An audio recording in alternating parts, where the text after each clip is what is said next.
का mid point तो वैसे एक इंपॉर्टेंट सेशन रहता है जो हम कहते हैं पेनल्टीमेट या D-1 वीकली एक्सपायरी से एक दिन पहले वाला एक्शन भरा सेशन।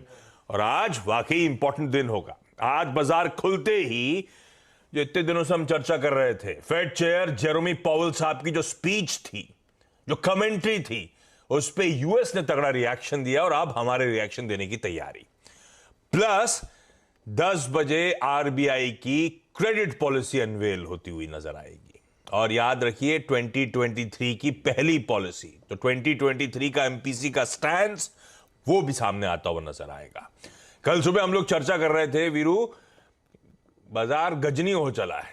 होपफुली आज इलाज हो जाएगा उसका, क्योंकि वाकई कंसोलिडेशन में था और जिस तरह के इवेंट्स लाइंड अप हैं, हो सकता है एक डायरेक्शन बाजार को मिलता हुआ नजर आए। तो इंपॉर्टेंट सेशन है। साथ ही ध्यान रखिएगा, कल निफ्टी के जो दोनों इंपॉर्टेंट नंबर्स आए थे, हीरो मोटोकॉर्प, भारतीय एयरटेल, जो मैं हेडलाइंस में मेंशन कर रहा था, उन पे रिएक्शन होना है। और वायदा बाजार की आज 7 कंपनी, 7 जिनके नंबर्स आने हैं। तो अच्छा खासा इवेंट पैक्ड सेशन हमारे सामने रहेगा। क्विकली दिखा देता हूं ग्लोबल मूड। एसजीएक्स निफ्टी कह रहा है 50-60 पॉइंट की मजबूती के साथ भारतीय बाजार कामकाज की शुरुआत करेंगे। इंडिकेशंस हैं कि 1/3 1/4 फीसदी की बढ़त देखने को मिलेगी। दरअसल यूएस में कल अच्छा मूड रहा। हम कल जब क्लोज हो रहे थे 3:30 बजे मंगलवार के दिन, यूएस फ्यूचर्स फ्लैट से 1/4 1/3 फीसदी बढ़त पे कामकाज कर रहे थे। और एक्चुअल सेशन में यूएस में क्या हुआ वो स्क्रीन पर आ जाएगा। 3/4 से 2% का उछाल अक्रॉस बेंचमार्क्स। 2% कोई नैस्डैक बाउंस बैक करता हुआ नजर आया।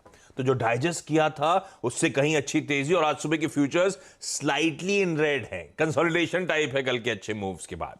पर ये अच्छे मूव्स दरअसल पिक्चर प्रेजेंट नहीं कर रहे क्लोजिंग लेवल पर। इंट्राडे चार्ट स्क्रीन पर रखिएगा और ये देखिए वॉलेटिलिटी। ये इंपैक्ट है जो फेड चेयर जेरोमी पावेल साहब की कल जो स्पीच आ रही थी वॉशिंगटन के इकोनॉमिक क्लब में, जब वो अपना बयान, वो इंटरेक्शन कर रहे थे, उससे रिलेटेड स्टेटमेंट्स का इंपैक्ट था ये स्क्रीन पे जो प्ले आउट होता हुआ नजर आया।